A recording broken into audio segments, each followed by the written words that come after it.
Hi friends, എല്ലാവർക്കും enjoy life മീഡിയയിലേക്ക് സ്വാഗതം. എല്ലാ പ്രേക്ഷകർക്കും എൻജോയ് ലൈഫ് മീഡിയയുടെ ഹാപ്പി ക്രിസ്മസ്. അപ്പോൾ ഇന്ന് ക്രിസ്മസ് ആയതുകൊണ്ട് തന്നെ നമുക്കൊരു അടിപൊളി പോർക്ക് ഫ്രൈ ഉണ്ടാക്കിയെടുക്കാം. അപ്പോൾ അതിന് വേണ്ടി ഞാൻ 1 കിലോ പോർക്കാണ് എടുത്തത്. പോർക്ക് ദേ നന്നായിട്ട് കഴുകി വൃത്തിയാക്കി വെച്ചിട്ടുണ്ട്. ആദ്യം തന്നെ നമുക്കിതൊന്ന് വേവിച്ചെടുക്കാം. കുക്കറിലേക്ക് കഴുകി വൃത്തിയാക്കിയ 1 കിലോ പോർക്ക് ചേർത്ത് കൊടുക്കാം. അതിലേക്ക് 1 ടീസ്പൂൺ മഞ്ഞൾപ്പൊടി ചേർക്കാം. കൂടെ തന്നെ 1 ടീസ്പൂൺ ഉപ്പ് കൂടി ചേർക്കാം.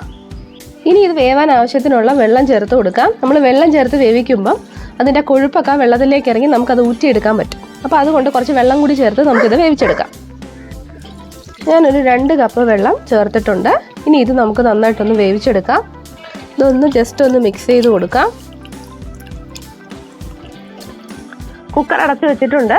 ഒരു 5 വിസിൽ നന്നായിട്ടൊന്ന് വേവിച്ചെടുക്കണം. ഈ പോർക്കൊക്കെ നന്നായിട്ട് വേവണം. പോർക്കായാലും ചിക്കൻ ആയാലും ഒക്കെ നമ്മൾ നന്നായിട്ട് വേവിച്ചതിന് ശേഷം മാത്രമേ കഴിക്കാൻ എടുക്കാവൂ. ഇപ്പോൾ ഒരു 5 വിസിൽ നന്നായിട്ടൊന്ന് വെന്ത് വരട്ടെ. കുക്കറിൽ 5 വിസിൽ നന്നായിട്ട് നമ്മൾ വേവിച്ചെടുത്തിട്ടുണ്ട്. ഞാനിപ്പോൾ ഇട്ടേക്കുവാണ്. കുക്കർ തുറന്നിട്ട് നന്നായിട്ട് വെന്തിട്ടുണ്ട് കേട്ടോ. നമുക്ക് നന്നായിട്ട് വേവിച്ചെടുക്കണം. അപ്പോൾ നിങ്ങളുടെ കുക്കറിൽ എത്രയാണോ അതിന് വിസിൽ വേണ്ടത് അതനുസരിച്ചിട്ട് നന്നായിട്ടൊന്ന് വേവിച്ചെടുക്കാം. ഇനി നമുക്കിതൊന്ന് ഊറ്റിയെടുക്കണം. ആ വെള്ളം കളയണ്ട, കുറച്ച് വെള്ളം നമുക്ക് ആവശ്യമുണ്ട്. അപ്പോൾ ഇതൊന്ന് ഊറ്റി നമുക്ക് മാറ്റി വെക്കാം. പോർക്ക് നമ്മളിത് ഇതുപോലെ ഊറ്റിയെടുക്കാം. ഇനി നമുക്കിത് മാറ്റി വെക്കാം. ഇനി അടുത്ത സ്റ്റെപ്പ് എന്താണെന്ന് നോക്കാം. കണ്ടോ, ഇതുപോലെ വെള്ളം നമ്മൾ കളയരുത്. ഒരു പാത്രത്തിലേക്കാക്കി മാറ്റി വെക്കാം.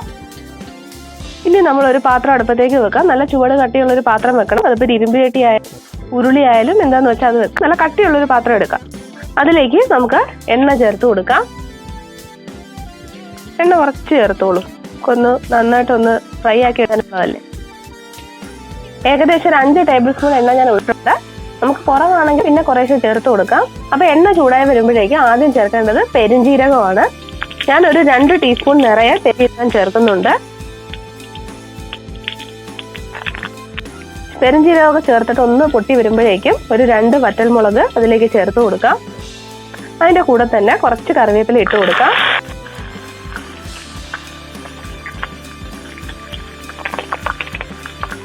എല്ലാം കൂടി ഒന്ന് മിക്സ് ചെയ്ത് കൊടുക്കാം.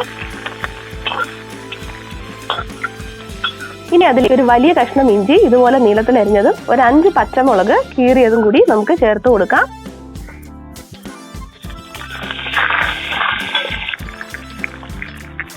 എല്ലാം കൂടി നന്നായിട്ടൊന്ന് വഴറ്റിയെടുക്കാം. ഇനി അതിലേക്ക് നമുക്ക് കുറച്ച് തേങ്ങാക്കൊത്ത് ചേർത്ത് കൊടുക്കാം. പോർക്ക് തേങ്ങാക്കൊത്ത് ചേർക്കുമ്പോൾ നല്ല ടേസ്റ്റാണ്. തേങ്ങാക്കൊത്തുകൂടി ചേർത്തിട്ട് നമുക്ക് നന്നായിട്ടൊന്ന് വഴറ്റി കൊടുക്കാം. തേങ്ങാക്കൊത്തൊക്കെ അത് നന്നായിട്ട് മൂത്ത് വന്നിട്ടുണ്ട്. ആ സമയത്ത് നമുക്ക് വെളുത്തുള്ളി ചതച്ചത് ചേർത്ത് കൊടുക്കാം.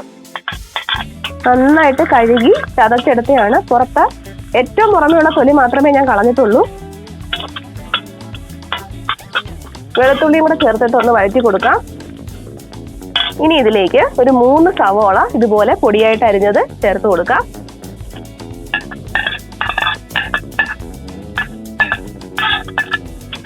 നന്നായിട്ട് വഴറ്റിയെടുക്കാം.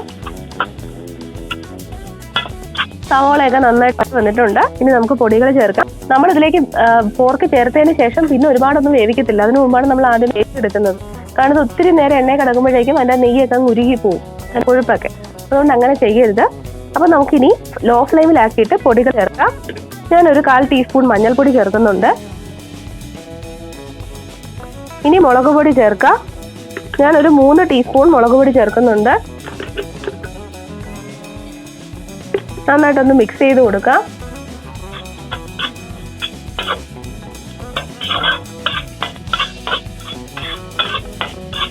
ഞാൻ ഇതിലേക്ക് മസാലപ്പൊടി ചേർക്കുന്നത്. ഇപ്പം ഞാൻ എടുത്തിട്ടുള്ളത് മട്ടൺ മസാലയാണ്. പോർക്ക് മസാലയോ ചിക്കൻ മസാല, മീൻ മസാല ഏത് വേണമെങ്കിലും ചേർക്കാം. ഏതായാലും ഒരുപാട് രുചി ഒന്നും ഉണ്ടാവില്ല. അപ്പം ഞാൻ ഇന്ന് മട്ടൺ മസാലയാണ് ചേർക്കുന്നത്. ഞാൻ ഏകദേശം ഒരു 2 ടീസ്പൂൺ മസാലപ്പൊടി ചേർത്തിട്ടുണ്ട്. നന്നായിട്ട് മിക്സ് ചെയ്ത് കൊടുക്കാം. ഇനി ഇതിലേക്ക് ഞാനൊരു അല്പം വിനാഗിരി ചേർക്കുന്നുണ്ട്. ഏകദേശം ഒരു വിനാഗിരി. ഇനി നമ്മൾ നേരത്തെ വേവിച്ച് വെച്ചിട്ടുള്ള നമ്മുടെ സ്റ്റോക്കില്ലേ, അതായത് നമ്മുടെ പോർക്ക് വേവിച്ച ആ വെള്ളം, അതിൽ നിന്നൊരു അല്പം കൂടി ഞാൻ ഇതിലേക്ക് ചേർക്കുവാണ്. അല്പം മതിയാവും. ഇത്രയും മതി. അത് ജസ്റ്റ് ഒന്ന് ഒരു കുഴഞ്ഞിരിക്കുന്ന ഒരു പരുവത്തിൽ ആയി കിട്ടിയാൽ മതി. നമ്മൾ വേവിച്ച് വെച്ചിട്ടുള്ള പോർക്ക് ചേർക്കാം. നന്നായിട്ട് മിക്സ് ചെയ്ത് കൊടുക്കാം. മസാലയൊക്കെ അതിലേക്ക് നന്നായിട്ടൊന്ന് പിടിക്കണം. പോർക്ക് വേവിച്ചപ്പോഴാണ് നമ്മൾ ഉപ്പ് ചേർത്തത്. ഒരല്പം ഉപ്പ് കൂടി നമുക്ക് ചേർത്ത് കൊടുക്കാം. ആവശ്യം ഉണ്ടെങ്കിൽ പിന്നെ ചേർത്ത് കൊടുത്താൽ മതി. നന്നായിട്ടൊന്ന് മിക്സ് ചെയ്ത് കൊടുക്കാം. നമ്മുടെ പോർക്ക് ഫ്രൈ ഏകദേശമൊക്കെ തയ്യാറായിട്ടുണ്ട്. ഇനി ഫൈനലായിട്ട് നമുക്ക് കുറച്ച് കുരുമുളക് പൊടി ചേർത്ത് കൊടുക്കാം. നമുക്ക് എരിവ് അധികം വേണ്ടാന്നുണ്ടെങ്കിൽ കുറച്ച് ചേർത്താൽ മതി. ഞാൻ കുറച്ച് അധികം എരിവ് ചേർക്കുന്നുണ്ട്. കാരണം പോർക്കിന് എരിവ് ഉണ്ടെങ്കിൽ അതിനൊരു ടേസ്റ്റ് ഉണ്ടാവും. ഒന്നും കൂടി ഒന്ന് മിക്സ് ചെയ്ത് കൊടുക്കാം. അങ്ങനെ നമ്മുടെ ക്രിസ്മസ് സ്പെഷ്യൽ പോർക്ക് ഫ്രൈ തയ്യാറായിട്ടുണ്ട്. അടിപൊളി ടേസ്റ്റാണ്. നമ്മൾ അറിയാതെ കഴിച്ചു പോകും. അപ്പോൾ എല്ലാവരും ഈ രീതിയിലൊന്ന് തയ്യാറാക്കി നോക്കണം. വീഡിയോ എല്ലാവർക്കും ഇഷ്ടപ്പെട്ടാണെന്ന് വിശ്വസിക്കുന്നു. പുതിയൊരു വീഡിയോയിൽ നമുക്ക് വീണ്ടും കാണാം. അതുവരെ ബൈ ബൈ.